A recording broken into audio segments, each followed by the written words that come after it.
Hello students, आज के इस वीडियो में अपन नगरपालिका अधिनियम को आगे बढ़ाएंगे।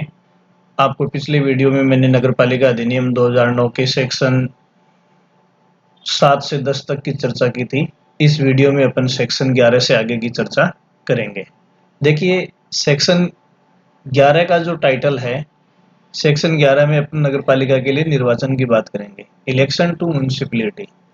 तो इलेक्शन के बारे में पहला सवाल जो आपके लिए पूछा जाने लायक है वह है कि देखो, नगरपालिका के सभी निर्वाचनों के लिए निर्वाचन नामावली तैयार करने तथा इससे संबंधित सभी निर्वाचनों के संचालन, अधिक्षण, निर्देशन एवं नियंत्रण की जिम्मेदारी राज्य निर्वाचन आयोग की है। तो देखो, ये मैं आपको सिंपली आपके सिलेबस के संबंध में एक साधारण सी बात बता देता हूँ कि स्थानीय निकायों में अपन 6 सरकारों की बात करते हैं।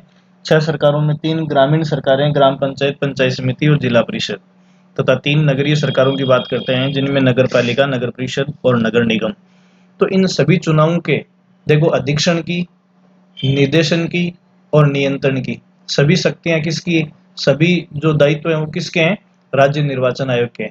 ये राज्य निर्वाचन आयोग वही है जिसकी मैंने आपको बताया था कि आर्टिकल 243 झ में या आर्टिकल 243 आई में जिस राज्य निर्वाचन आयोग की अपन ने बात की है, उसी राज्य निर्वाचन आयोग की ये जिम्मेदारी है। तो देखो, नगरपालिका में तीनों संस्थाएं हैं, मैंने आपको बता दिया है, नगरपालिक बोर्ड है, नगर परिषद है, नगर निगम है। ठीक है, तो इन तीनों के इलेक्शन के संबंध में अधीक्षण, निर्देशन, नियंत्रण और साथ में इनसे संबंधित निर्वाचनों की नामावली तैयार करना और इन इलेक्शन के संबंध में, संचालन के संबंध में, ये तीनों कार्य, अधीक्षण, निर्देशन और नियंत्रण। तो देखिए, सेक्शन 11 में राज्य निर्वाचन आयोग की पहली जिम्मेदारी है कि नगरपालिका मतलब इन तीनों नगरीय संस्थाओं की चुनाव संबंधी या निर्वाचन संबंधी नामावली को तैयार करेंगे और उनके चुनाव को संचालित करने के संबंध में अधीक्षण मतलब सुपरविजन, निर्देशन, डायरेक्शन और नियंत्रण मतलब कंट्रोल, ये सभी जिम्मेदारी किसकी है, राज्य निर्वाचन आयोग की है। और इस राज्य निर्वाचन आयोग का गठन जो है वो मैंने संविधान के आर्टिकल 243 झ में बताया है। ठीक है, तो ये पहली जो जिम्मेदारी है वो इस अधिनियम के सेक्शन 11 में है। दूसरी बात देखिए, अगर कोई नगरपालिका धारा 7 में निर्धारित अवधि को पूरा करती है, देखो, कोई नगरपालिका धारा 7 में निर्धारित अवधि का मतलब 5 साल को पूरा करती है या 5 साल का कार्यकाल पूरा करती है, तो उस अवधि की समाप्ति से पूर्व निर्वाचन करवाया जाएगा। तो देखो, पहली बात तो यदि कोई नगरपालिका मतलब तीनों नगरपालिका सरकारें, नगरपालिक बोर्ड, नगर परिषद, नगर निगम, इनका निर्धारित कार्यकाल 5 साल है और पूरे 5 साल तक ये अपना कार्य करती हैं या शासन करती है। कहने का मतलब 5 साल से पहले यदि इनको भंग नहीं किया जाता है तो जैसे ही इनकी प्रथम बैठक से इनका कार्यकाल शुरू होगा और प्रथम बैठक से कार्यकाल शुरू होने के बाद में 5 साल पूरे होने से पहले पहले, तो जिस तिथि को 5 साल पहली बैठक से पूरे होंगे उससे पहले इनका इलेक्शन करवाने का मतलब है कि चुनाव का होना और चुनाव से संबंधित जो रिजल्ट है वो रिजल्ट भी जारी किए जाने जरूरी है। देखो, चुनाव निर्वाचन करवाने का मतलब है कि रिजल्ट चुनाव करवा के उनका परिणाम घोषित करना जरूरी है। तो कोई भी नगरीय संस्था या नगर पालिका जो है अपना निर्धारित कार्यकाल पूरा करती है तो 5 साल पूरे होने से पहले उनका क्या होना जरूरी है, उनका निर्वाचन जरूरी है। और यदि कोई नगर पालिका निर्धारित अवधि जो 5 साल है इससे पहले ही विघटित हो जाती है तो विघटन की तारीख से 6 माह के भीतर चुनाव जरूरी है।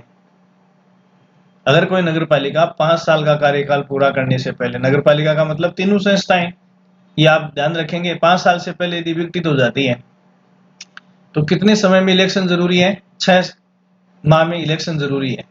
लेकिन जिस दिन ये विघटित होती है उस तिथि से उनका कार्यकाल समापन की तिथि के बीच में यदि 6 माह से कम समय बचा है, अगर 6 माह की अवधि नहीं बची है तो उस स्थिति में, कहने का मतलब, जिस दिन इन नगर पालिकाओं का या नगरीय संस्थाओं का विघटन होता है उस तिथि से उनका शेष या बकाया कार्यकाल जो है वो 6 माह से कम ही बचता है, तो उस दशा में इलेक्शन करवाना जरूरी नहीं है।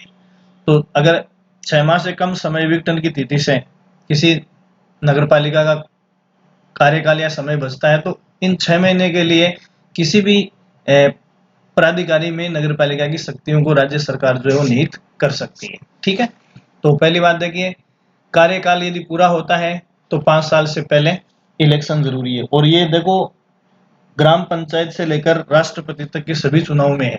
कोई भी यदि संस्था जो निर्वाचन से गठित होती है वो अपना कार्यकाल पूरा करती है तो अगले कार्यकाल के लिए कार्यकाल के समापन से पहले इलेक्शन जरूरी है।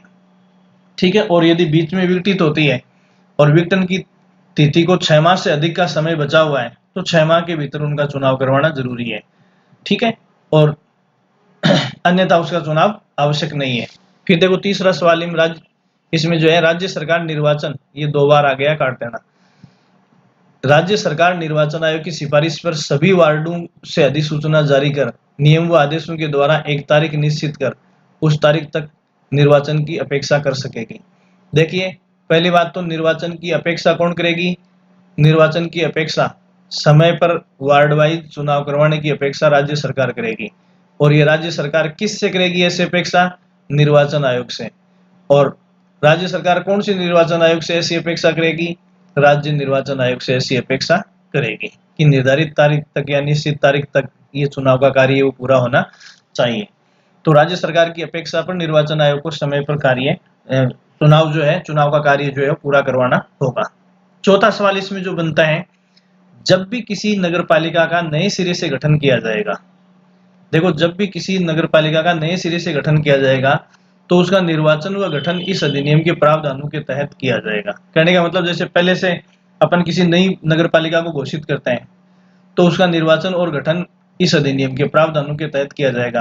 कहने का मतलब है कि मान लो कि किसी ग्राम पंचायत को हम नगर पालिका में कन्वर्ट करते हैं, तो मैंने पीछे आपको बताया था कि इस अधिनियम में प्रावधान ये है कि उस नवगठित नगर पालिका में ग्राम पंचायत के सदस्य एज इट इज रहेंगे। जैसे सरपंच नवगठित नगर पालिका का अपने शेष कार्यकाल के लिए क्या होगा? अध्यक्ष होगा, उप सरपंच उपाध्यक्ष होगा, उस ग्राम पंचायत के पंच जो है उस नवगठित नगर पालिका के क्या होंगे? सदस्य होंगे। कब तक होंगे? जब तक उस ग्राम पंचायत का कार्यकाल शेष बचा हुआ होता है। क्योंकि जब ग्राम पंचायत का इलेक्शन होता है तो 5 साल के लिए होता है, और 5 साल से पहले यदि उसको भंग नहीं किया जाता है तो उसका कार्यकाल 5 साल का रखा जाएगा। तो बीच में यदि किसी ग्राम पंचायत को नगर पालिका में परिवर्तित किया जाता है तो उस ग्राम पंचायत की सरकार ही उस नगर पालिका की सरकार का कार्य करेगी। फिर देखिए 5वां सवाल इसमें क्या बनता है, निर्वाचन आयोग अपने कार्यों के निर्वहन, ये 2 बार आ गया, काट देना। निर्वाचन आयोग अपने कार्यों के निर्वहन हेतु जब भी आवश्यक कर्मचारी वृंद, ये देखो हिंदी का शब्द है कर्मचारी वृंद, किसके लिए होता है? स्टाफ गण के लिए होता है, स्टाफ सदस्यों के लिए होता है। ठीक है। तो निर्वाचन आयोग अपने कार्यों के निर्वहन के लिए आवश्यक कर्मचारियों के लिए अनुरोध करेगी। किससे करेगी? राज्य सरकार से। तो देखो, इन चुनावों के लिए निर्वाचन आयोग को जितने भी स्टाफ की आवश्यकता होती है उस स्टाफ को उपलब्ध करवाने की अपेक्षा निर्वाचन आयोग किससे करेगा? राज्य सरकार से। और देखो राज्य सरकार जो है ऐसा स्टाफ उपलब्ध करवाएगी का मतलब है कि करवाने की जिम्मेदारी है, या निश्चित तौर पर ये स्टाफ किसकी ओर से उपलब्ध करवाया जाएगा? राज्य सरकार की ओर से। तो निर्वाचन के कार्यों का निर्वहन या उन निर्वाचन संबंधी कार्यों को पूरा करवाने के लिए जिस स्टाफ की जरूरत पड़ती है वो उपलब्ध करवाने की जिम्मेदारी किसकी है? निर्वाचन आयोग को उपलब्ध करवाने की जिम्मेदारी राज्य सरकार की है। लेकिन राज्य सरकार को इसके लिए निर्वाचन आयोग को कितने स्टाफ की आवश्यकता पड़ती है उसके लिए उसे अनुरोध करना पड़ेगा। तो यहाँ देखिए एक बार फिर धारा 11 में निर्वाचन के संबंध में पहली बात, चुनाव की जिम्मेदारी के संबंध में मतदाता सूची तैयार करना, चुनाव का अधीक्षण, निर्देशन और नियंत्रण करना राज्य निर्वाचन आयोग का कार्य है। दूसरा, यदि कोई नगर पालिका संस्था अपना कार्यकाल पूरा करती है तो अगले कार्यकाल के लिए उस कार्यकाल की समाप्ति से पहले इलेक्शन जरूरी है। और यदि बीच में विघटित हो जाती है और विघटन की तिथि को यदि उस नगर पालिका संस्था का कार्यकाल 6 माह से अधिक का बचा हुआ है तो चुनाव जरूरी है। अगर 6 माह से कम का बचा है तो उस सिचुएशन में इलेक्शन जरूरी नहीं है। और इस प्रकार जो मध्यावधि चुनाव होंगे, बीच में चुनाव होंगे, वो पूरे 5 साल के लिए नहीं होकर उस बचे हुए कार्यकाल के लिए होंगे। ठीक है। यदि 1.5 साल का कार्यकाल रहते हुए कोई नगर पालिका भंग की जाती है तो मध्यावधि चुनाव जो है वो 1.5 साल के लिए ही होंगे, इससे ज्यादा नहीं हो सकते। फिर मैंने आपको बताया कि राज्य सरकार निर्वाचन आयोग की सिफारिश पर अधिसूचना जारी कर नियम और निर्देशन जो है, देखो राज्य सरकार निर्वाचन आयोग की सिफारिश पर, तो देखो चुनावों के संबंध में सिफारिश कौन करेगा? निर्वाचन आयोग, किसे? राज्य सरकार को। तो देखो यहाँ 2 बातें हैं सरकार जो है तारीख निश्चित करने की जिम्मेदारी राज्य सरकार की है, लेकिन राज्य सरकार इलेक्शन की ये तारीख किससे कंसल्ट करके करेगी? निर्वाचन आयोग से। यदि निर्वाचन आयोग ग्रीन सिग्नल देता है, एक्सेप्टेंस देता है कि अब आप चुनाव की कोई डेट डिक्लेयर कर सकते हो, तो ही राज्य सरकार ऐसा करेगी। निर्वाचन आयोग की सिफारिश के बिना या अनुशंसा के बिना राज्य सरकार चुनाव की डेट डिक्लेयर नहीं कर सकती।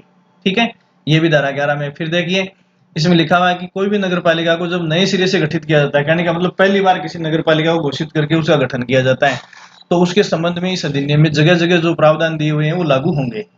फिर इसके बाद में निर्वाचन आयोग को चुनाव कार्य पूरा करवाने के लिए अगर किसी प्रकार के स्टाफ सदस्यों की आवश्यकता होती है, तो निर्वाचन आयोग ये सदस्य उपलब्ध करवाने की गुजारिश किससे करेगा?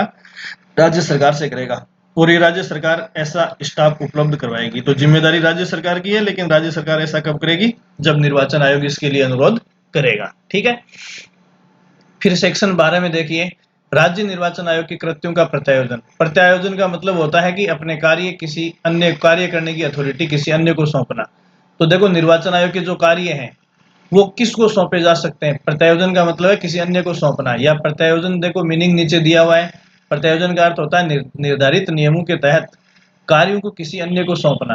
जो निश्चित नियम है उनके तहत कार्य जो है किसी अन्य को सौंपे जाते हैं, तो इस एक्टिविटी को या इस गतिविधि को हम क्या कहते हैं? प्रत्यायोजन कहते हैं। तो निर्वाचन आयोग को ऊपर जो जिम्मेदारी दी गई है, ये किसे प्रत्यायोजित किए जा सकते हैं? तो इस संबंध में देखिए, अधिनियम के आदेशों, नियमों और निर्देशों के तहत राज्य निर्वाचन आयोग, देखो सामान्यतया चुनाव करवाने की जिम्मेदारी किसकी है? राज्य निर्वाचन आयोग की है।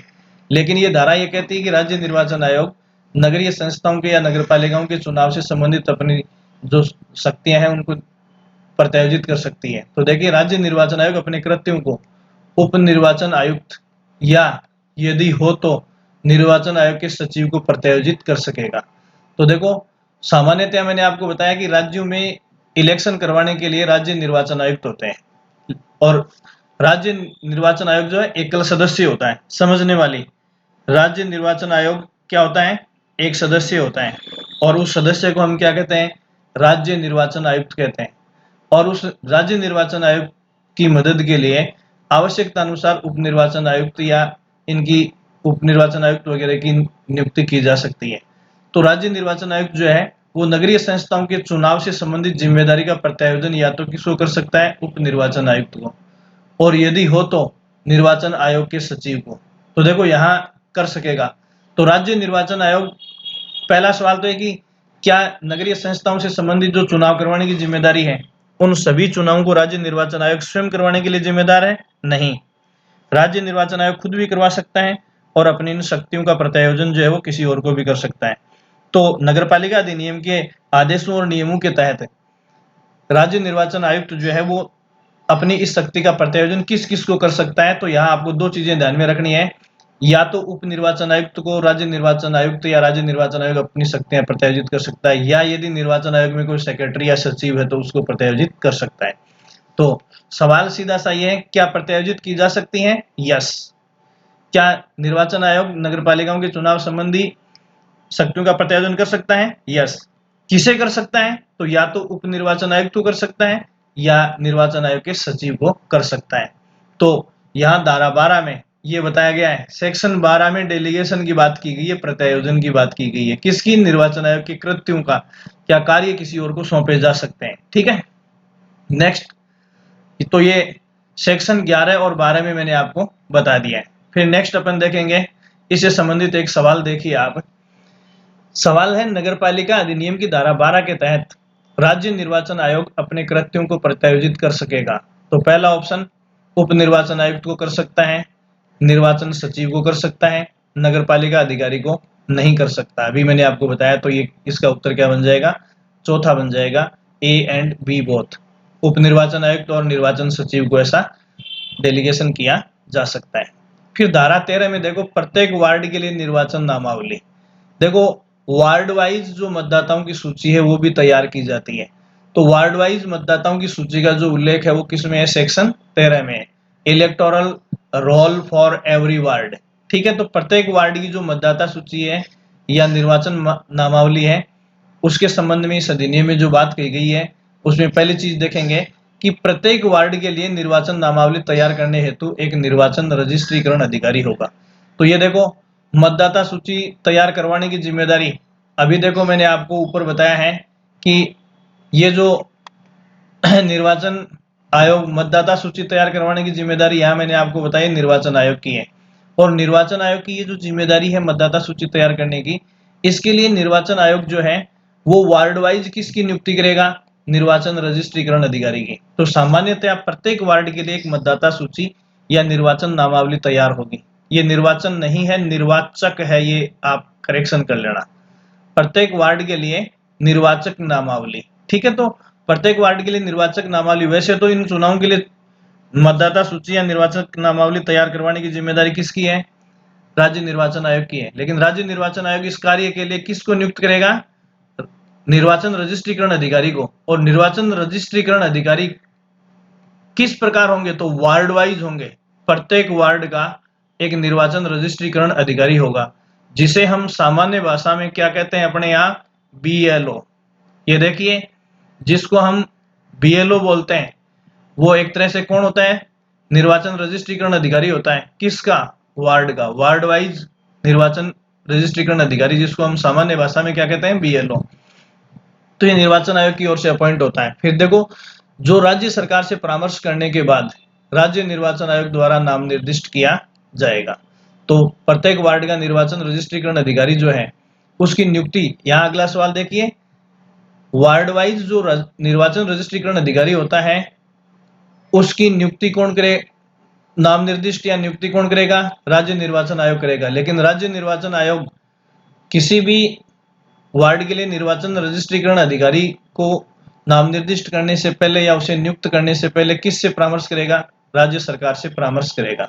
तो देखो, राज्य सरकार से परामर्श करके ही वार्ड वाइज जो निर्वाचक ये भी निर्वाचक रजिस्ट्रीकरण अधिकारी को अपॉइंट करने का पावर जो है वो राज्य निर्वाचन आयोग को है। और राज्य निर्वाचन आयोग को इसके लिए किससे परामर्श करना पड़ेगा? राज्य सरकार से परामर्श करना पड़ेगा। फिर देखिए, निर्वाचक रजिस्ट्रीकरण, ये देखो क्या है? निर्वाचक रजिस्ट्रीकरण अधिकारी निर्धारित रीति से निर्वाचन नामावली को तैयार करेगा। तो देखो, जो निर्वाचन रजिस्ट्रीकरण अधिकारी वार्ड वाइज होता है वो पहले बात तो मतदाता सूची को तैयार करेगा। पुनरीक्षित का मतलब है कि पहले से मतदाता सूची बनी हुई है तो उसको दोबारा से अगर किसी प्रकार का करेक्शन करना है तो वो करेगा। पुनरीक्षित का मतलब उसका रिव्यू नए सिरे से, मतलब उसमें संशोधन करेगा। उपांतरित का मतलब उसमें किसी प्रकार का मॉडिफिकेशन या बदलाव करना है। अद्यतन का मतलब है नवीनतम, लेटेस्ट बनाएगा। कोई मतदाता की डेथ हो गई है, कोई मतदाता वार्ड को छोड़ के चला गया है, तो इन सभी आंकड़ों को क्या करेगा? मेंटेन करेगा एवं प्रकाशित करने का कार्य करेगा। तो उसको पब्लिश या छपवाने का काम भी उसी का है। तो देखो, निर्वाचक रजिस्ट्रीकरण अधिकारी को क्या क्या काम सौंपे गए हैं? निर्वाचन नामावली को तैयार करने का, निर्वाचन नामावली को पुनरीक्षित करने का, निर्वाचन नामावली को रूपांतरित या मॉडिफाई करने का, अद्यतन का मतलब उसे लेटेस्ट करने का, और पब्लिश का मतलब उसे छपवा कर प्रकाशित करने का, लोगों तक पहुंचाने का। ठीक है। फिर देखो, निर्वाचन रजिस्ट्रीकरण अधिकारी के रूप में राज्य सरकार या ये राज्य सरकार है, राज्य सरकार या स्थानीय प्राधिकारी के अधीन कोई भी अधिकारी को नाम निर्दिष्ट किया जा सकता है। तो देखो, कोई भी राज्य सरकार का कर्मचारी है या कोई भी स्थानीय प्राधिकारी है उसको नाम निर्दिष्ट किया जा सकता है। जैसे अपने यहाँ ज्यादातर मैंने आपको बताया BLO है, जो शिक्षकों को लगाया जाता है। बेसिकली किसको लगाया जाता है? शिक्षकों को लगाया जाता है। तो ये शिक्षक कौन होते हैं? राज्य सरकार के कर्मचारी होते हैं। तो उनका नाम निर्दिष्ट किया जा सकता है। नाम निर्दिष्ट कौन करेगा? निर्वाचन आयोग करेगा। लेकिन निर्वाचन आयोग ऐसा नाम निर्दिष्ट करने से पहले किससे सलाह मशविरा करेगा? राज्य सरकार से। फिर अगला सवाल, निर्वाचन रजिस्ट्रीकरण अधिकारी नियमों के अधीन रहकर निर्वाचक नामावली तैयार करने, पुनरीक्षित करने हेतु ऐसे व्यक्तियों को नियोजित कर सकेगा जिन्हें वह ठीक समझे। ठीक है। तो निर्वाचन रजिस्ट्रीकरण अधिकारी जो है वो अपने अधीन लोगों को नियुक्त कर सकता है। फिर देखिए आगे, निर्वाचन रजिस्ट्रीकरण अधिकारी की सहायता है तो राज्य निर्वाचन आयोग। तो निर्वाचन रजिस्ट्रीकरण अधिकारी जो है उसकी मदद के लिए निर्वाचन आयोग जो है, निर्वाचन आयोग कौन सा है? राज्य निर्वाचन आयोग एक या अधिक व्यक्तियों को सहायक रजिस्ट्रीकरण अधिकारी के रूप में भी नियुक्त कर सकेगा। तो राज्य निर्वाचन आयोग जो है निर्वाचक रजिस्ट्रीकरण अधिकारी की मदद के लिए किसकी? सहायक रजिस्ट्रीकरण अधिकारी के रूप में नियुक्ति कर सकेगा। करना जरूरी नहीं है, अगर आवश्यकता है उसकी मदद के लिए तो सहायक रजिस्ट्रीकरण अधिकारी को भी अपॉइंट किया जा सकता है। इस प्रकार नियुक्त किए जाने वाले सहायक निर्वाचक रजिस्ट्रीकरण अधिकारी निर्वाचक रजिस्ट्रीकरण अधिकारी के नियंत्रण में रहते हुए उसके सभी या कुछ कार्यों को करने में सक्षम है। तो देखो, यदि सहायक निर्वाचक रजिस्ट्रीकरण अधिकारी अपॉइंट किया जाता है तो कौन से कार्य कर सकता है? तो वो देखो, निर्वाचक रजिस्ट्रीकरण अधिकारी के सारे कार्य कर सकता है या उसके कुछ कार्यों को भी कर सकता है। ये चीज मैंने आपको देखो सेक्शन 13 में बताई है। तो देखो, प्रत्येक वार्ड के लिए निर्वाचक नामावली तैयार करने की व्यवस्था क्या होगी? तो व्यवस्था में मैंने आपको बताया है कि राज्य निर्वाचन आयोग एक ऐसे आदमी का नाम निर्दिष्ट करेगा जिसे हम निर्वाचक रजिस्ट्रीकरण अधिकारी के नाम से जानेंगे, और उस निर्वाचक रजिस्ट्रीकरण अधिकारी का नाम निर्दिष्ट करने से पहले राज्य निर्वाचन आयोग जो है वो किससे परामर्श करके नाम निर्दिष्ट करेगा या उसे नॉमिनेट करेगा? राज्य सरकार से कंसल्ट करके। क्या क्या काम करेगा वो? मतदाता सूची तैयार करेगा, मतदाता सूचियों को पुनरीक्षित करेगा, उन्हें उपांतरित या मॉडिफाई करेगा, उन्हें अद्यतन या नवीनतम बनाएगा, प्रकाशित करके लोगों तक पहुंचाएगा। ये सारे काम है। और इसके अलावा किसे नियुक्त किया जा सकता है राज्य सरकार के परामर्श से? तो ऐसे कर्मचारी को जो राज्य सरकार का कर्मचारी है या स्थानीय प्राधिकारी के अधीन कोई कर्मचारी है उसको नियुक्त किया जा सकता है। फिर जो अगर आवश्यकता पड़ती है निर्वाचक रजिस्ट्रीकरण अधिकारी, तो नियमों के तहत रहकर अन्य व्यक्तियों को भी नियोजित किया जा सकता है। और ये देखो, निर्वाचन रजिस्ट्रीकरण अधिकारी जो है वो स्वयं अपने अधीन कुछ लोगों को नियुक्त कर सकता है। फिर निर्वाचक रजिस्ट्रीकरण अधिकारी जो है उसकी सहायता के लिए एक सहायक निर्वाचक रजिस्ट्रीकरण अधिकारी भी नियुक्त हो सकता है, जो रजिस्ट्रीकरण अधिकारी के सारे कार्यों को भी देख सकता है और कुछ कार्यों को भी देख सकता है। ये मैंने आपको सेक्शन 13 की बात बताई है। ठीक है। इसके बाद में अगली जो बात अपन देखेंगे वो है एक क्वेश्चन देखिए इसमें, या इसके संबंध में देखो, वार्ड की पहले 2-3 बातें इसमें और देख लें। वार्ड की निर्वाचक नामावली में मतलब मतदाता सूची में रजिस्टर्ड होने के कौन लोग पात्र हैं? कहने का मतलब निर्वाचन रजिस्ट्रीकरण अधिकारी किन लोगों का मतदाता सूची में या निर्वाचक नामावली में नाम दर्ज करेगा? तो देखो, इसके लिए जो कंडीशन है, शर्तें हैं, वो इसी धारा 13 में दी गई है।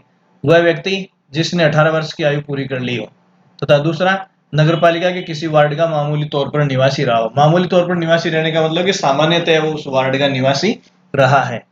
ठीक है। अब यहाँ मामूली तौर पर निवासी कौन है? ये तथ्य और परिस्थिति का प्रश्न है।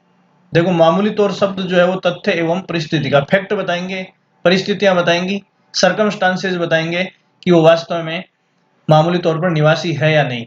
इस संबंध में इस अधिनियम में मामूली तौर पर निवासी किसे माना जा सकता है, इस संबंध में कुछ बातें देखो नीचे इस सेक्शन में क्लियर की गई है। तो पहली बात, किसे मामूली निवासी मान सकते हैं मामूली तौर पर? तो देखो, किसी का वार्ड में निवास गृह का स्वामित्व या कब्जे होने मात्र से उसे वार्ड का मामूली तौर पर निवासी नहीं माना जाएगा।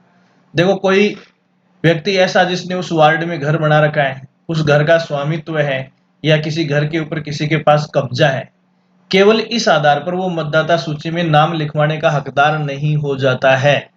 तो जिसका घर है, स्वामित्व है या किसी घर पर कब्जा है, केवल इस आधार पर उसका मतदाता सूची में नाम दर्ज नहीं करवाया जा सकता। फिर दूसरा देखिए, अगर कोई व्यक्ति अस्थायी रूप से अपने आवास से अनुपस्थित रहता है तो यह नहीं माना जाएगा कि वह मामूली तौर पर निवासी नहीं है। तो देखो, कई बार आदमी टेम्परेरी रूप से घर से बाहर कमाने जाता है, तो इसका मतलब यह भी नहीं माना जाएगा कि वो मामूली तौर पर निवासी नहीं है। तो इन दोनों बातों की गहराई समझना कि किसी वार्ड में किसी का घर होना, किसी घर का स्वामित्व या कब्जा होना मतदाता सूची में नाम दर्ज करवाने का आधार नहीं है। और यदि कोई व्यक्ति मामूली तौर पर निवासी रहा है लेकिन वो अस्थायी तौर पर उस वार्ड से बाहर रहा है, तो इसका मतलब यह भी नहीं है कि वो मामूली तौर पर निवासी नहीं है। फिर देखिए, अगर कोई व्यक्ति लंबे उपचार के लिए कहीं रहता है या कारागृह में कैद रहता है या छात्रावास या होटल में अस्थायी रूप से अतिथि के रूप में रहता है, तो उसे वहां का मामूली तौर पर निवासी नहीं समझा जाएगा। इस बात को समझेंगे। अगर किसी वार्ड में कोई हॉस्पिटल है और उस हॉस्पिटल में कोई आदमी बाहर से आकर एडमिट हो जाता है कुछ समय के लिए, तो क्या वो उस वार्ड का मतदाता बन जाएगा? नहीं बनेगा। यदि उस वार्ड में किसी प्रकार का हॉस्टल है जिसमें बच्चा रह रहा है लंबे समय से, तो क्या उस वार्ड की मतदाता सूची में नाम दर्ज करवाने का हकदार हो जाएगा? नहीं होगा। यदि कोई होटल में अस्थायी रूप से गेस्ट के रूप में लंबे समय तक कोई आदमी रहता है, तो क्या उस वार्ड की मतदाता सूची में नाम दर्ज करवाने का हकदार हो जाएगा? नहीं होगा। तो देखो, हॉस्पिटल में ट्रीटमेंट करवाने वाले, छात्रावास में अध्ययन के लिए रहने वाले या होटल में अतिथि के रूप में रहने वाले लोगों को क्या नहीं माना जाएगा? मामूली तौर पर निवासी नहीं माना जाएगा। फिर चौथी बात इसमें आप ये देखेंगे कि किसी व्यक्ति के संबंध में यदि ये प्रश्न उठता है कि उसे कहाँ का मामूली तौर पर निवासी समझा जाए, तो इसका निर्धारण राज्य सरकार द्वारा जारी नियमों के आधार पर यह तय किया जाएगा कि वह कहाँ का मामूली तौर पर निवासी है। तो इसका मतलब है कि नगरपालिका अधिनियम में ये सारी बात क्लियर नहीं है कि किस आदमी को मामूली तौर पर निवासी माना जाएगा। किसी व्यक्ति को हम किसी वार्ड का मामूली तौर पर निवासी माने या नहीं माने, इसके संबंध में राज्य सरकार द्वारा जारी किए गए नियमों और निर्देशों का अध्ययन करना पड़ेगा, और यदि उन नियमों और निर्देशों में दी गई बातों की पूर्ति करता है तो ऐसे व्यक्ति को हम क्या मान सकते हैं? मामूली तौर पर निवासी मान सकते हैं। तो सीधी सी बात है कि मामूली तौर पर किसी व्यक्ति को निवासी माना जाए, इसका निर्धारण किस आधार पर किया जाएगा? तो राज्य सरकार द्वारा जारी किए गए नियमों और निर्देशों के आधार पर यह तय किया जाएगा कि कोई व्यक्ति किसी वार्ड का मामूली तौर पर निवासी है या नहीं, या यूं कहें कि वो उस वार्ड की मतदाता सूची में नाम दर्ज करवाने का हकदार है या नहीं है। ठीक है। फिर पांचवा सवाल देखिए, इसमें संसद या राज्य विधानमंडल की निर्वाचक नामावली में निर्वाचन के समय रजिस्टर्ड है तथा वह वार्ड में अनुपस्थित रहा है, तो ये नहीं माना जाएगा कि वह मामूली तौर पर निवासी नहीं है। देखो, यहाँ ये बात समझने वाली है कि अपने यहाँ जो मूल निवास प्रमाण पत्र वगैरह जारी किए जाते हैं, वो विधानसभा और पार्लियामेंट की जो मतदाता सूची है उसी के आधार पर जारी किए जाते हैं। और यदि किसी व्यक्ति का लोकसभा के चुनाव के लिए तैयार होने वाली मतदाता सूची में या राजस्थान या राज्य की विधानसभा के लिए चुनाव होने वाली मतदाता सूची में नाम दर्ज है और वो किसी कारण से अपने घर से बाहर या वार्ड से बाहर रह रहा है, तो भी उसे मामूली तौर पर निवासी माना जाएगा।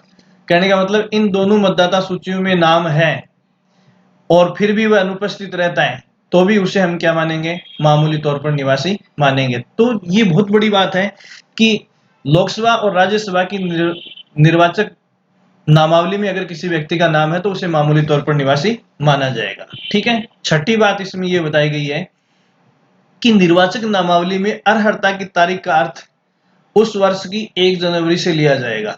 देखो, ये डेट बहुत इंपॉर्टेंट है। किसी भी व्यक्ति की का नाम मतदाता सूची में डाला जाता है तो वो मतदाता सूची में नाम डालने के लिए योग्य है या नहीं। कहने का मतलब जैसे अभी मैंने आपको बताया कि वो 18 साल का हुआ या नहीं, तो ये 18 साल की आयु का को अपन कंसीडर करेंगे किस डेट को आधार मानकर?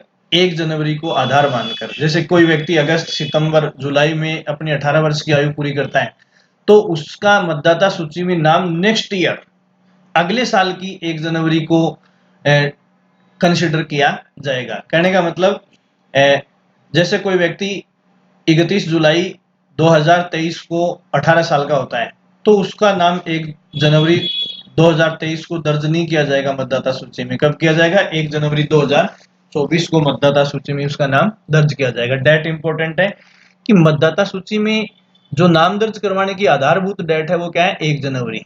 ठीक है। तो देन लिया जाएगा जिस वर्ष उस निर्वाचन नामावली को तैयार या पुनरीक्षित किया जाएगा, तो किस तिथि का उसका स्टेटस देखा जाएगा? 1 जनवरी को स्टेटस देखा जाएगा। और स्टेटस 1 जनवरी का कब देखा जाएगा?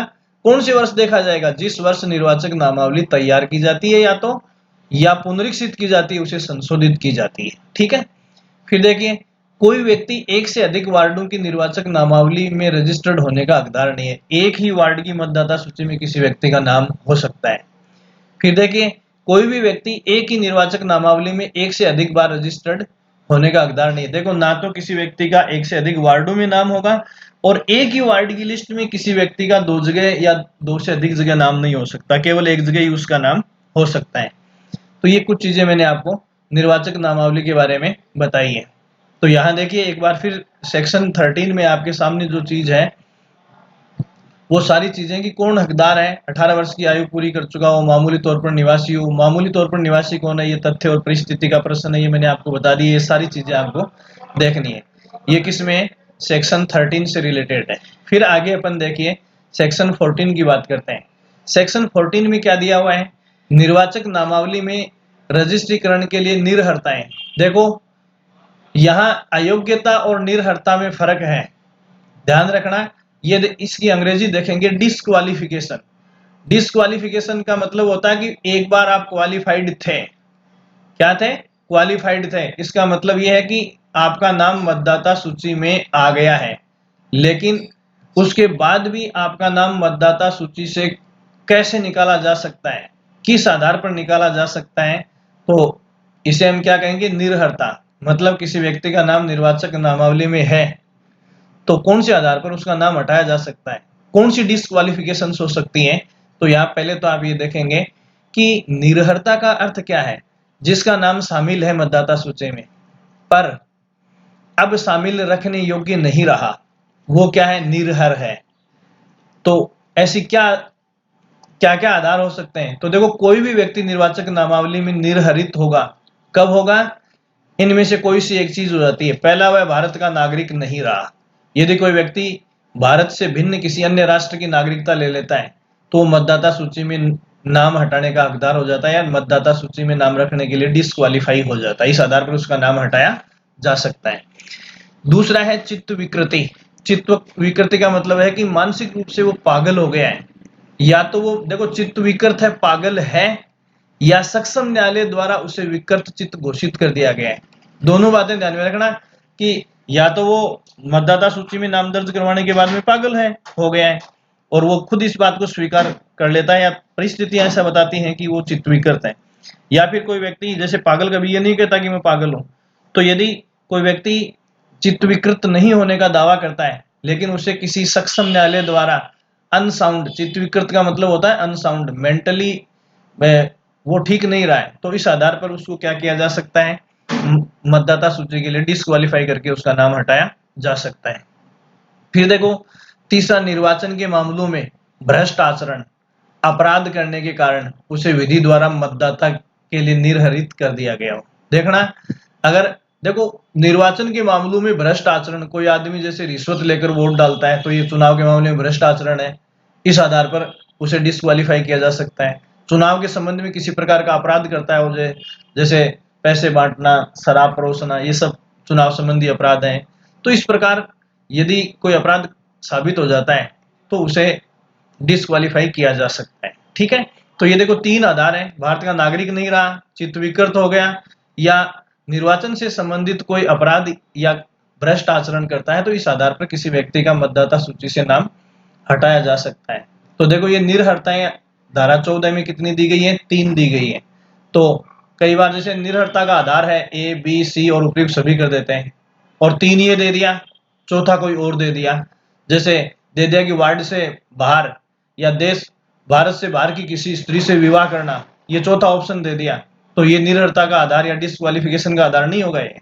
तो मतदाता सूची से नाम हटाने के ये 3 आधार इसमें दिए गए हैं। फिर ये देखिए इसमें नीचे थोड़ा सा और एक्सप्लेनेशन दिया गया है कि यदि कोई व्यक्ति इनमें से किसी भी कारणवश निर्हरित या डिस्क्वालिफाइड हो जाता है तो उसका नाम निर्वाचक नामावली से या मतदाता सूची से तुरंत काट दिया जाएगा। कब काटा जाएगा, देखो अब इसमें डेट, अब वो 1 जनवरी वाली ध्यान में नहीं रखनी है, जैसे ही डिस्क्वालिफिकेशन का आधार खड़ा होगा उसी टाइम उसका मतदाता सूची से नाम काट दिया जाएगा। दूसरी बात देखो, यदि किसी खास बात, यदि किसी व्यक्ति का भ्रष्ट आचरण या अपराध के कारण निर्हरित किया गया हो तथा उसका नाम मतदाता सूची से काट दिया गया हो, और उसके बाद अब देखो आज किसी व्यक्ति को चुनाव से संबंधित किसी भ्रष्ट आचरण के कारण उसका मतदाता सूची से नाम काटा है, लेकिन जिस कार्य के कारण उसका नाम काटा है, यदि नाम काटने के बाद विधि द्वारा उस निर्हरता को ही हटा दिया जाता है या डिस्क्वालिफिकेशन के उस आधार को ही हटा दिया जाता है, तो उस व्यक्ति का पुनः उस मतदाता सूची में नाम जोड़ना भी पड़ेगा। तो देखो जिस निर्हरता के आधार पर किसी व्यक्ति का मतदाता सूची से नाम काटा जाता है, उस निर्हरता को यदि हम विधि से या कानून से हटा देते हैं तो तुरंत वो वोट डालने के लिए क्वालिफाई हो जाता है, और जैसे ही वो वोट डालने के लिए क्वालिफाई होगा तुरंत उसका नाम मतदाता सूची में जोड़ दिया जाएगा। तो ये देखो इसमें धारा 14 में दोनों बातें हैं कि किन आधारों पर किसी व्यक्ति का नाम काटा जाता है और कब किसी व्यक्ति का नाम काटने के बाद तुरंत उसका नाम वापस जोड़ना पड़ेगा। तो डिस्क्वालिफिकेशन के आधार पर या जिस डिस्क्वालिफिकेशन के आधार पर उसका नाम काटा गया है वो डिस्क्वालिफिकेशन ही नहीं रही है कानून की नजर में, डिस्क्वालिफिकेशन को कानून से हटा दिया है, तो तुरंत बाद उस आदमी का नाम निर्वाचक नामावली में जोड़ा जाएगा। फिर देखिए इसमें मिथ्या घोषणा, इसको देखना, मेकिंग फॉल्स डिक्लेरेशन, मतलब मतदाता सूची में नाम जुड़वाने के लिए कोई आदमी गलत अनाउंसमेंट करता है, गलत शपथ, गलत घोषणा करता है, तो उसका क्या प्रभाव है। तो देखिए यदि कोई व्यक्ति किसी निर्वाचक नामावली में देखो नामावली तैयार करने वाला या नामावली में नाम जुड़वाने वाला दोनों है इसमें। देखो जो नाम जोड़ने वाला निर्वाचक रजिस्ट्रीकरण अधिकारी है, वो भी यदि कोई गलत काम करता है या गलत नाम जोड़ता है या कोई व्यक्ति घोषणा के जरिए अपना नाम जुड़वाता है, तो इन दोनों में से कोई भी गलत घोषणा करता है, गलत फैक्ट पेश करके अपना नाम मतदाता सूची में या तो जुड़वाता है या निर्वाचक अधिकारी जोड़ देता है, तो देखो क्या होगा, किसी निर्वाचक नामावली तैयार करने में, उसे पुनरीक्षित करने में या शुद्धिकरण करने के मामले में, अथवा निर्वाचक नामावली में प्रविष्टि को सम्मिलित करने या अपवर्जित करने, देखो ये दोनों बातें हैं। कोई आदमी गलत घोषणा से अपना नाम जुड़वाता है या गलत घोषणा से अपना नाम कटवाता है, या कोई निर्वाचन रजिस्ट्रीकरण अधिकारी गलत घोषणा के आधार पर किसी का नाम जोड़ता है या किसी का नाम काटता है, ये दोनों ही बातें इसमें। तो देखो संबंध में कोई भी मिथ्या झूठी लिखित घोषणा करता है, तो देखो यहाँ इसमें घोषणा कैसी होनी चाहिए, लिखित होनी चाहिए। लिखित घोषणा करता है जिसके मिथ्या होने के बारे में, अब देखो खाली लिखित घोषणा करना ही पर्याप्त नहीं है। अगर आदमी जानता नहीं है कि मैं गलत घोषणा कर रहा हूं, तो इसे हम मिथ्या घोषणा नहीं मानेंगे। मिथ्या घोषणा वो होती है कि वो जानता है कि मैं गलत घोषणा कर रहा हूं। देखो ये लिखा है जिसके बारे में, जिसके मिथ्या होने के बारे में वह जानता है या मिथ्या होने का उसे विश्वास है, या उस बात का सत्य होने का उसे विश्वास नहीं है। देखो हमें पता है कि ये बात गलत हो सकती है, तो इसकी घोषणा करते हैं तो भी ये मिथ्या घोषणा मानी जाएगी। और हमें सही बात का पता है फिर भी हम सही बात को गलत पेश करते हैं, तो ये भी क्या है, मिथ्या घोषणा है। तो देखो यहाँ ये सवाल इंपॉर्टेंट है।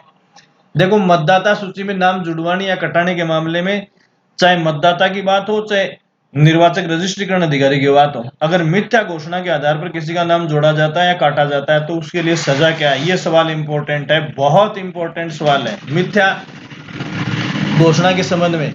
तो देखो वह 1 वर्ष तक के कारावास, 1 वर्ष तक के कारावास का मतलब 1 वर्ष से कम कितनी भी हो सकती है, लेकिन 1 वर्ष से ज्यादा नहीं हो सकती, या न्यूनतम 2,000 रुपए व अधिकतम 5,000 रुपए। तो देखो कम से कम 2,000 रुपए का जुर्माना किया जा सकता है और अधिकतम 5,000 रुपए का जुर्माना किया जा सकता है, इनसे दंडित किया जाएगा। तो देखो 1 वर्ष का कारावास या 2,000 से 5,000 रुपए तक का जुर्माना किसके लिए है, मतदाता सूची में नाम जोड़ने या काटने के संबंध में मिथ्या या गलत घोषणा करने से संबंधित दंड है, ये पेनल्टी है। ठीक है, ये चीज इसमें। फिर देखो धारा 15 का जो मेन सवाल है इसको दोबारा देखो एक्सप्लेन किया गया है, इंपॉर्टेंट है। अर्थात धारा 15 में निर्वाचक नामावली में गलत नाम जुड़वाने वाले के लिए अधिकतम 1 वर्ष के कारावास की या 2,000 से 5,000 रुपए तक के जुर्माने की या दोनों प्रकार के दंडों के दिए जाने की व्यवस्था है। ये देखो ये या दोनों, ये सेंटेंस पीछे भी पढ़ेंगे जहां मैंने आपको बताया है, यहां भी इस चीज को आप देखेंगे। देखो मैंने आपको लास्ट में जो बताया है ये या दोनों, यहां भी आप क्या पढ़ेंगे, या दोनों। या दोनों का मतलब है कि मतलब जेल की सजा भी हो सकती है और आर्थिक पेनल्टी भी लग सकती है, इसको ठीक से समझेंगे। तो देखो एक बार दोबारा देखेंगे कि कोई व्यक्ति मतदाता सूची के संबंध में मिथ्या घोषणा करता है, तो उसके संबंध में आप देखेंगे कि या तो 1 साल तक का, मतलब 1 साल से कम कितनी भी सजा हो सकती है, या 2,000 से 5,000 रुपए तक का जुर्माना, तो खाली जेल भी हो सकती है और खाली 2,000 से 5,000 के बीच में कोई जुर्माना भी हो सकता है, या ऐसा भी हो सकता है कि ये जेल भी हो जाए और जुर्माना भी हो जाए। तीनों चीजें हैं, खाली कारावास हो सकती है, खाली 2,000 से 5,000 रुपए तक का जुर्माना लग सकता है और जेल और जुर्माना दोनों भी हो सकता है। ये किसके लिए है, मतदाता सूची में नाम दर्ज करवाने के संबंध में कोई भी मिथ्या घोषणा अगर हम करते हैं तो उसके लिए ये सजा आपको ध्यान में रखनी है। ठीक है, फिर देखिए आप इसमें धारा 16 की बात देखिए क्या है। धारा 16 में मुख्य निर्वाचन अधिकारी चीफ इलेक्टोरल ऑफिसर की बात की गई है, ये ध्यान रखना।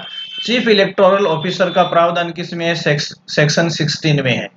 तो देखो राज्य सरकार एक ऐसा मुख्य निर्वाचन अधिकारी राज्य सरकार का एक ऐसा मुख्य निर्वाचन अधिकारी होगा जिसकी नियुक्ति राज्य सरकार के परामर्श से की जाएगी। तो देखो, एक मुख्य निर्वाचन अधिकारी होता है और इसकी नियुक्ति कौन करेगा? निर्वाचन आयोग।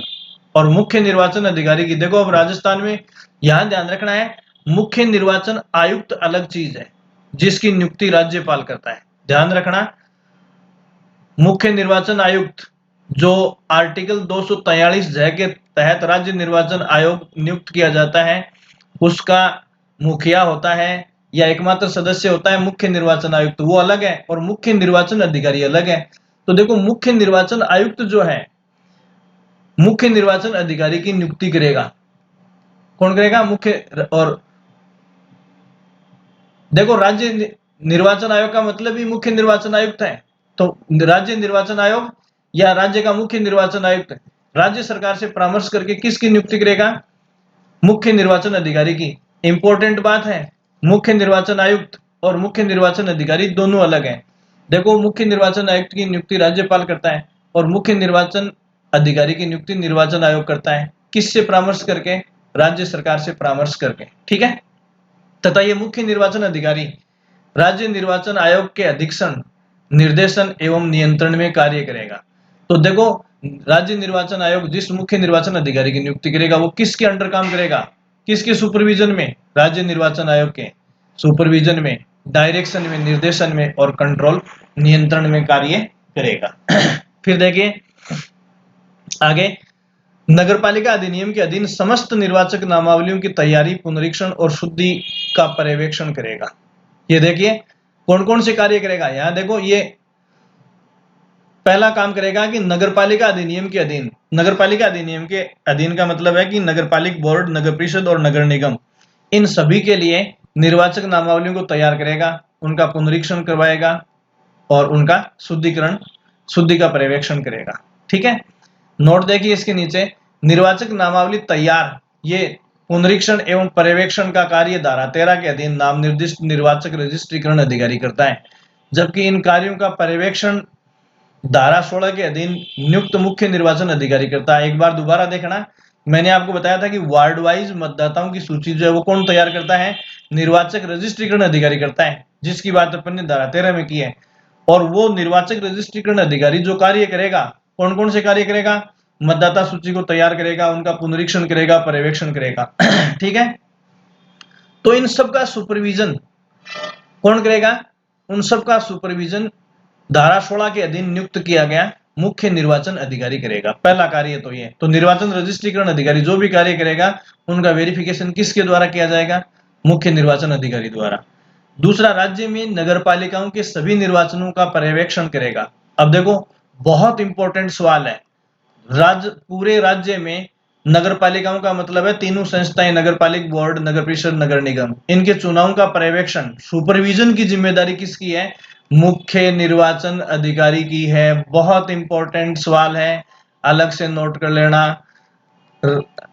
राज्य में नगरपालिका चुनाव के पर्यवेक्षण की जिम्मेदारी मुख्य निर्वाचन अधिकारी की है, न कि निर्वाचन आयोग या निर्वाचन आयुक्त की। याद रखना, पर्यवेक्षण या सुपरविजन कौन करेगा? मुख्य निर्वाचन अधिकारी करेगा, जिसकी नियुक्ति राज्य सरकार से परामर्श करके निर्वाचन आयोग करता है।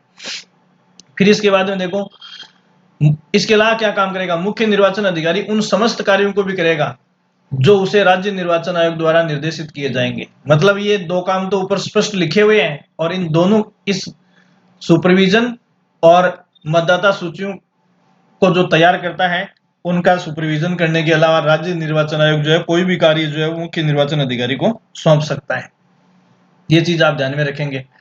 फिर देखिए, धारा 17 में निर्वाचन अधिकारी की बात की गई है। फिर देखना यहाँ, इसमें धारा 16 में बहुत ही माइनर अंतर है। धारा 16 में मुख्य निर्वाचन अधिकारी का उल्लेख है और धारा 17 में जिला निर्वाचन अधिकारी का उल्लेख है। मुख्य निर्वाचन अधिकारी किसका होता है? पूरे राज्य का होता है। मुख्य निर्वाचन अधिकारी पूरे राज्य का होता है और जिला निर्वाचन अधिकारी खाली जिले का होता है। तो जिले का निर्वाचन अधिकारी कौन होता है? आप सबको पता है। देखिए, राज्य निर्वाचन आयोग, तो जिला निर्वाचन अधिकारी की नियुक्ति कौन करेगा? राज्य निर्वाचन आयोग। और मुख्य निर्वाचन अधिकारी की नियुक्ति भी कौन करता है? राज्य निर्वाचन आयोग। किसके परामर्श से? तो मुख्य निर्वाचन अधिकारी की तरह राज्य सरकार के परामर्श से ही जिला निर्वाचन अधिकारी की नियुक्ति कौन करेगा? निर्वाचन आयोग करेगा। परामर्श करके राज्य सरकार के किसी भी अधिकारी को, तो स्टेट गवर्नमेंट के अधीन काम करने वाले किसी भी अधिकारी को क्या नियुक्त किया जा सकता है? जिला निर्वाचन अधिकारी नियुक्त किया जा सकता है। और अपने यहाँ सामान्यतः जिला निर्वाचन अधिकारी किसे अपॉइंट किया जाता है? कलेक्टर को, जिसे जिलाधीश भी लिखा हुआ हो सकता है। लेकिन इस अधिनियम में कलेक्टर शब्द नहीं लिख के किसी भी राज्य सरकार के कर्मचारी को जिला निर्वाचन अधिकारी नियुक्त किया जा सकता है। किसके द्वारा? राज्य निर्वाचन आयोग द्वारा। किसके परामर्श करके? राज्य सरकार से परामर्श करके। तो प्रत्येक जिले में एक जिला निर्वाचन अधिकारी नियुक्त किया जाएगा। ये धारा 17 में बात की गई है। फिर देखिए इसके नीचे कुछ नोट दिए गए हैं, इनको आप देखेंगे। ये नोट देखो आप, यदि निर्वाचन आयोग के कार्यभार को देखते हुए प्रतीत होता है कि एक अधिकारी, अकेला अधिकारी उन्हें पूरा नहीं कर सकता, तो वह अधिकारियों को एक से अधिक यहाँ ये जोड़ना आप, एक से अधिक अधिकारियों को भी जिले में नाम निर्दिष्ट कर सकता है। तो देखो पूरे जिले के चुनाव को यदि अकेला जिला निर्वाचन अधिकारी नहीं देख सकता, वर्कलोड ज्यादा है, तो ऐसी सिचुएशन में जिले में एक से अधिक, या अधिक कर लेना, एक से अधिक निर्वाचन अधिकारियों की नियुक्ति भी की जा सकती है। यदि राज्य निर्वाचन आयोग इस प्रकार एक जिले के लिए एक से अधिक जिला निर्वाचन अधिकारी, एक जिले के लिए एक से अधिक जिला निर्वाचन अधिकारी नाम निर्दिष्ट करता है, कहने का मतलब निर्वाचन आयोग किसी जिले के लिए एक से ज्यादा निर्वाचन अधिकारी बनाएगा, तो देखो क्या है, राज्य निर्वाचन आयोग इसके साथ ही ये भी निर्दिष्ट करेगा कि कौन सा जिला निर्वाचन अधिकारी जिले के किस क्षेत्र पर अपनी अधिकारिता का प्रयोग करेगा। कहने का मतलब अगर किसी जिले के लिए एक से अधिक जिला निर्वाचन अधिकारियों की नियुक्ति की जाती है, तो साथ में उन्हें यह भी बताएगा, जैसे ये जिला है तो इसके कौन से हिस्से पर तो कौन सा जिला निर्वाचन अधिकारी काम करेगा और कौन से हिस्से पर कौन सा जिला निर्वाचन अधिकारी काम करेगा। ठीक है। जिस जिला निर्वाचन अधिकारी को जो क्षेत्र सौंपा जाता है उसमें वह नगर पालिका के निर्वाचनों में सभी कार्यों का समन्वय का मतलब कोऑर्डिनेशन और पर्यवेक्षण करेगा, तथा वह हर समय मुख्य निर्वाचन अधिकारी के अधीक्षण और नियंत्रण में। तो जिला निर्वाचन अधिकारी किसके अधीन रहेंगे? जिला निर्वाचन अधिकारी मुख्य निर्वाचन अधिकारी के अधीन रहेंगे। देखो प्रत्यक्षतः ऊपर राज्य निर्वाचन आयोग या मुख्य निर्वाचन आयुक्त हो गया, राज्य निर्वाचन आयुक्त हो गया, उसके नीचे मुख्य निर्वाचन अधिकारी, मुख्य निर्वाचन अधिकारी के नीचे कौन हो गया? जिला निर्वाचन अधिकारी। ठीक है, ये ध्यान में रखना। तो जिला निर्वाचन अधिकारी किसके अधीक्षण, निर्देशन और नियंत्रण में काम करेगा? तो मुख्य निर्वाचन अधिकारी के अधीक्षण, निर्देशन और नियंत्रण में कार्य करेगा। तो यहां आप ये देखेंगे प्रत्यक्षतः ऊपर राज्य निर्वाचन आयुक्त या राज्य निर्वाचन आयोग एक ही बात है। उसके नीचे आप लिखेंगे मुख्य निर्वाचन अधिकारी, उसके नीचे आप लिखेंगे जिला निर्वाचन अधिकारी। तो जिला निर्वाचन अधिकारी प्रत्यक्षतः किसके अधीक्षण, नियंत्रण और निर्देशन में काम करेगा? मुख्य निर्वाचन अधिकारी के। मुख्य निर्वाचन अधिकारी किसके अधीक्षण, निर्देशन और नियंत्रण में काम करेगा? तो यहाँ आप इसको क्या देखेंगे? राज्य निर्वाचन आयुक्त या निर्वाचन आयोग। ठीक है। इसके बाद देखिए जिला निर्वाचन अधिकारी उन कृत्यों का पालन करेगा जो उसे राज्य निर्वाचन आयोग तथा मुख्य निर्वाचन अधिकारी सौंपेंगे। अब देखो जिला निर्वाचन अधिकारी वो काम भी करेगा जो मुख्य निर्वाचन अधिकारी सौंपेगा, और जिला निर्वाचन अधिकारी वो कार्य भी करेगा जो उसे राज्य निर्वाचन आयोग सौंपेगा। दोनों की ओर से काम सौंपे जा सकते हैं। जबकि मैंने यहाँ बताया कि मुख्य निर्वाचन अधिकारी वो अतिरिक्त कार्य करेगा जो उसे निर्वाचन आयोग से सौंपे जाएंगे, क्योंकि अतिरिक्त कार्य जो है वो ऊपर वाली संस्था ही सौंप सकती है। फिर देखिए जिला निर्वाचन अधिकारी उन कृत्यों का पालन करेगा जो उसे राज्य निर्वाचन आयोग, तो राज्य निर्वाचन आयोग भी सौंप सकता है और मुख्य निर्वाचन अधिकारी भी उसे कार्य सौंप सकता है। फिर देखिए इसमें सुमेलित वाला पद है, तो यहाँ पहला है जिला निर्वाचन अधिकारी, जिसकी अभी अपन ने चर्चा की है, धारा 17 में अपॉइंट किया जाता है। फिर मुख्य निर्वाचन अधिकारी, ये देखो जिले का होता है, ये पूरे राज्य का होता है, धारा अपन ने 16 में इसकी चर्चा की है। निर्वाचक रजिस्ट्रीकरण अधिकारी, जिसका उल्लेख अपन ने धारा 13 में की है। और मिथ्या घोषणा का उल्लेख किसमें है? धारा 15 में है। ये सारी चीजें मैंने आपको अभी जो डिस्कस की है वो धारा 11 से लेकर 17 तक की बात की है। तो इनको आप जैसे जैसे मैंने क्वेश्चन बताए हिंट लिखते हुए आप इनको देखेंगे। बाकी जो चीजें हैं वो अपने अगले वीडियो में देखेंगे। इस वीडियो में इतना ही देखेंगे। Thank you so much.